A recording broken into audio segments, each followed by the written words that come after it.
Police के साथ गौतस्कर की मुठभेड़। कुशीनगर जिले के पुलिस अधीक्षक धवल जायसवाल ने बीती रात एक पशु तस्कर को घेरने के लिए पहली बार महिला पुलिस टीम का उपयोग किया।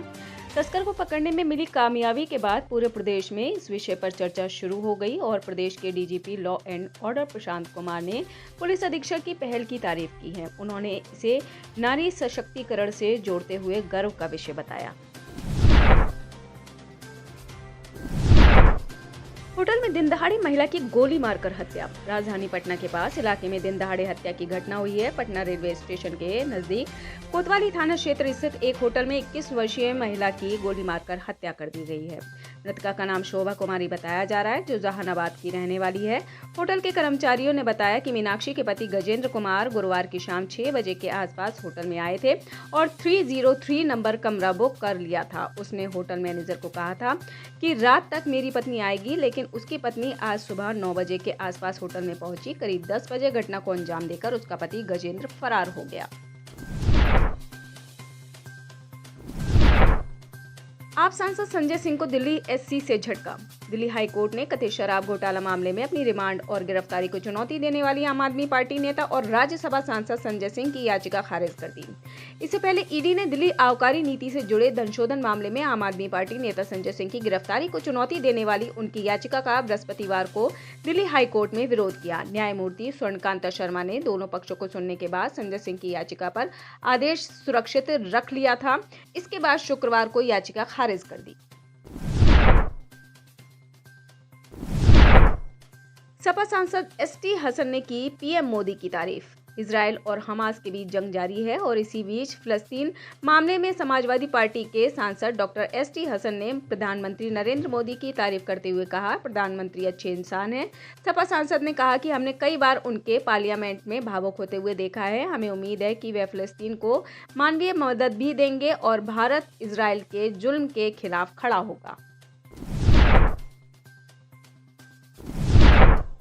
सीएम नीतीश की राजनीति पर प्रशांत किशोर ने उठाया पर्दा। जन स्वराज पदयात्रा के सूत्रधार और रणनीतिकार प्रशांत किशोर ने गुरुवार कहा कि नीतीश कुमार किस पार्टी के साथ जाएंगे ये खुद नीतीश कुमार भी नहीं बता सकते हैं। नीतीश कुमार जो राजनीति करते हैं उनमें एक दरवाजा रखते हैं जो पब्लिक को दिखता है। अभी वो दरवाजा महागठबंधन है। इस व्यवस्था में आप देख रहे हैं कि वो अभी महागठबंधन के साथ सरकार चला रहे हैं। महागठबंधन के बने 1 साल हो गए हैं, लेकिन अब तक उन्होंने नहीं कहा कि लालू यादव, तेजस्वी यादव या फिर उनके परिवार के लोग भ्रष्टाचार में शामिल नहीं हैं। दिल्ली में श्रमिकों के न्यूनतम वेतन में की बढ़ोतरी। दिल्ली सरकार के श्रम मंत्रालय ने एक प्रेस कॉन्फ्रेंस पर श्रमिकों के वेतन में बढ़ोतरी की घोषणा की थी, जिसमें मंत्री राजकुमार आनंद ने बताया कि श्रमिकों के कुशल, अर्धकुशल और अकुशल तीनों वर्गों के न्यूनतम मासिक वेतन में 600 से 800 रुपए तक का इजाफा किया गया है। वेतन में इस बढ़ोतरी का लाभ लिपिक और सुपरवाइजर वर्ग के कर्मियों को भी मिलेगा। उन्होंने बताया कि इससे दिल्ली के 10 लाख से ज्यादा श्रमिकों को लाभ मिलेगा। राजधानी की सड़कों पर जल्द दौड़ेगी प्रीमियम बसें। दिल्ली के सीएम अरविंद केजरीवाल ने शुक्रवार को एक प्रेस कॉन्फ्रेंस के दौरान कहा कि दिल्ली में बसों की संख्या काफी ज्यादा बढ़ गई है। प्रीमियम बसों को लाया जाएगा। इसके लिए एग्रीगेटर तैयार किए जाएंगे। इसमें डीलक्स बसें भी शामिल होंगी। इसमें सामान्य बसों की तुलना में बैठने की बेहतर सुविधा होगी। डीलक्स बसों में एसी, कैमरा और वाईफाई सी बेहतर सुविधाएं भी होंगी। डिजिटल टिकट होंगी। खड़े होकर ट्रैवल नहीं करने दिया जाएगा। बस में 9 सीट से ज़्यादा होनी चाहिए। बसों का रूट तय नहीं होगा। रूट ऑपरेटर खुद तय करेगा, लेकिन रूट तय करने से पहले परिवहन विभाग को सूचित करेगा। महिलाओं के हाथ में है उस रैपिडेक्स की कमान। दिल्ली एनसीआर के करोड़ों लोगों को शुक्रवार सुबह से रैपिड रेल यानी नमो भारत रैपिडेक्स ट्रेन के उद्घाटन का इंतजार था। पीएम नरेंद्र मोदी ने दिल्ली मेरठ आरआरटीएस के प्राथमिकता खंड का उद्घाटन किया। साथ ही उन्होंने नमो भारत ट्रेन को हरी झंडी भी दिखाई। आरआरटीएस परियोजना के तहत जिस नमो भारत ट्रेन का पीएम ने शुभारंभ किया, उसे सफलतापूर्वक चलाने की जिम्मेदारी रैपिडेक्स की टीम में शामिल 60% महिला कर्मचारियों की है। वहीं इसके ऑपरेशन में अहम भूमिका निभाएंगे।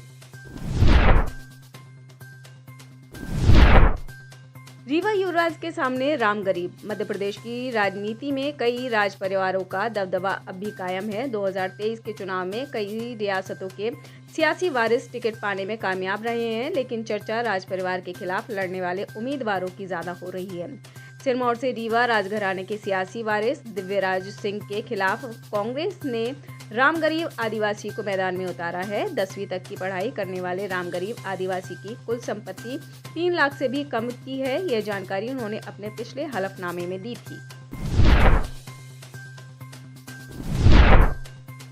अरे छोड़िए अखिलेश वखलेश को।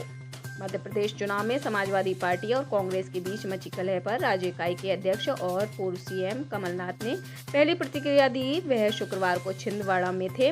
कमलनाथ ने कहा कि चुनावी माहौल बहुत अच्छा है। लोग हमें बता रहे हैं कि उनके बीच बहुत उत्साह है। हमें अपनी उम्मीद से ज्यादा सीटें मिलेंगी। अखिलेश यादव की टिप्पणी के बारे में पूछे जाने पर कमलनाथ ने कहा, अरे भाई छोड़ो अखिलेश वखलेश को। दौसा में प्रियंका गांधी का बीजेपी पर हमला। राजस्थान के चुनावी रण में राष्ट्रीय नेताओं के लगातार दौरे हो रहे हैं। इसी कड़ी में आज कांग्रेस महासचिव प्रियंका गांधी वाड्रा आज दौसा जिले के सिकराय पहुंची, जहां उन्होंने बीजेपी पर जमकर प्रहार किया। यही नहीं, उन्होंने केंद्र सरकार पर उद्योगपतियों के लिए काम करने का भी आरोप लगाया। इसके अलावा प्रदेश के मुख्यमंत्री अशोक गहलोत ने भी बीजेपी पर जमकर निशाना साधा।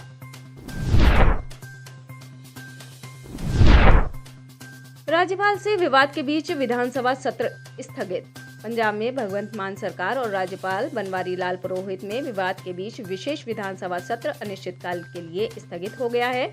मुख्यमंत्री भगवंत मान के अनुरोध के बाद सत्र को स्थगित किया गया। साथ ही 30 अक्टूबर को राज्यपाल के खिलाफ पंजाब सरकार सुप्रीम कोर्ट जाएगी। राज्यपाल ने कहा था कि ये सत्र गैर कानूनी है। इसके बाद सीएम मान ने सत्र रोकने के लिए अपील की। ऐसे में पंजाब में एक बार फिर से राज्यपाल बनाम सरकार हो गया है। बीजेपी एमपी पर 137 करोड़ रुपए का जुर्माना। महाराष्ट्र के जलगांव जिले में प्रशासन ने राष्ट्रवादी कांग्रेस पार्टी के नेता एवं महाराष्ट्र विधान परिषद के सदस्य एकनाथ खड़से और बीजेपी से लोकसभा सदस्य उनकी पुत्रवधू रक्षा खड़से को संबंधित विभाग की अनुमति के बिना अपनी जमीन से मिट्टी की कथित खुदाई के लिए 137 करोड़ रुपए का जुर्माना देने का निर्देश दिया गया है। जलगांव के मुक्ताई नगर तालुका के तहसीलदार ने उन्हें 6 अक्टूबर को नोटिस जारी किया था। नोटिस में कहा गया है कि खुदाई के लिए अधिकारियों से अनुमति नहीं ली गई थी। इसमें कहा गया है कि जिस जमीन पर खुदाई की गई वह एकनाथ खड़से, उनकी पत्नी मंदाकिनी खड़से, बेटी रोहिणी खड़से और पुत्रवधू रक्षा खड़से की है। बांके बिहारी मंदिर में मोबाइल फोन पर लगेगा बैन। भगवान कृष्ण की नगरी मथुरा के वृंदावन में भक्तों की भीड़ उमड़ती है। शनिवार और रविवार को दर्शन करने वाले श्रद्धालुओं की संख्या में बेहताशा इजाफा हो जाता है। देश विदेश से लाखों श्रद्धालु भगवान श्री कृष्ण के चरणों में शीश नवाने पहुंचते हैं। वृंदावन को भारत की पावन भूमियों में से एक माना जाता है। बांके बिहारी मंदिर श्रद्धालुओं के बीच काफी लोकप्रिय है। मान्यता है कि बांके बिहारी मंदिर में दर्शन और पूजन करने से भक्तों की मनोकामना पूरी होती है। पिछले दिनों दर्शन पूजन का समय निर्धारण के बाद अब मंदिर परिसर में मोबाइल बैन की तैयारी चल रही है। एक्टिविस्ट के सुसाइड ने शिंदे सरकार की बढ़ाई मुश्किलें। मुंबई के बांद्रा इलाके में एक 45 वर्षीय मराठा आरक्षण कार्यकर्ता ने बृहस्पतिवार तड़के कथित तौर पर अपनी जान दे दी और अपने सुसाइड नोट में समुदाय के लोगों से इस मुद्दे के लिए संघर्ष जारी रखने का आह्वान किया। एक पुलिस अधिकारी ने ये जानकारी दी। अपने सुसाइड नोट में सुनील कावले ने समुदाय के लोगों से 24 अक्टूबर को मुंबई में इकट्ठा होने का आह्वान किया और कहा कि अब एकमात्र मिशन पहले मराठा आरक्षण और उसके बाद चुनाव है। गाजा में इजराइल का एक्शन जारी। गाजा में इजराइल का एक्शन जारी। इजरायली रक्षा मंत्री योव गैलेंट ने कहा है कि संघर्ष 3 चरणों में होगा। उन्होंने बताया कि पहले चरण में हमारा उद्देश्य हमास को हराना और बुनियादी ढांचे पर हमला करना है। दूसरे चरण तक संघर्ष धीमा हो जाएगा। इसके बाद संघर्ष के अंतिम चरण में इजरायलियों की सुरक्षा के लिए एक नई सुरक्षा प्रणाली बनाना हमारा लक्ष्य होगा। चीनी परमाणु ताकत देख अमेरिका को हुई हैरानी। चीन अपने परमाणु भंडार में काफी तेजी से बढ़ रहा है और वह 2030 तक 1000 परमाणु हथियार बनाने में लगा है। पेंटागन की वार्षिक रिपोर्ट में ऐसा दावा किया गया है। रिपोर्ट के अनुसार फिलहाल चीन के पास 500 परमाणु हथियार है, लेकिन वह तेजी से अपनी परमाणु क्षमता बढ़ाने में लगा हुआ है। बीबीसी की रिपोर्ट के अनुसार पेंटागन ने कहा कि अगले दशक में चीन अपने परमाणु ताकत का तेजी से आधुनिकीकरण, विविधता और विस्तार करना जारी रखेगा। रिपोर्ट में कहा गया है कि चीन के परमाणु हथियारों की वृद्धि अनुमान से अधिक है। इजराइल हमास को कतर का पैसा पहुंचाता है। इजराइल और हमास में चल रहे युद्ध के बीच सऊदी अरब के खुफिया प्रमुख प्रिंस तुर्की अल फैसल ने बड़ा दावा किया है। फैसल ने कहा है कि इजराइल गाजा पट्टी को नियंत्रित करने वाले फिलिस्तीनी चरमपंथी समूह को कतर की करेंसी पहुंचाता है। सऊदी अरब के खुफिया प्रमुख का यह आरोप इसलिए भी हैरान करने वाला है कि बीते 7 अक्टूबर को हमास के लड़ाकों ने ही इजराइल पर भयावह हमला किया, जिसमें अब तक दोनों तरफ के हजारों लोगों की मौत हो चुकी है। नागरिकों के लिए कनाडा ने जारी की एडवाइजरी।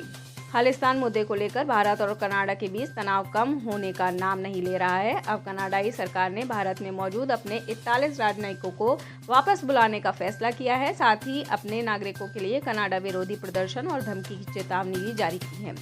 साथ ही उन्हें कई तरह की सलाह भी दी गई है।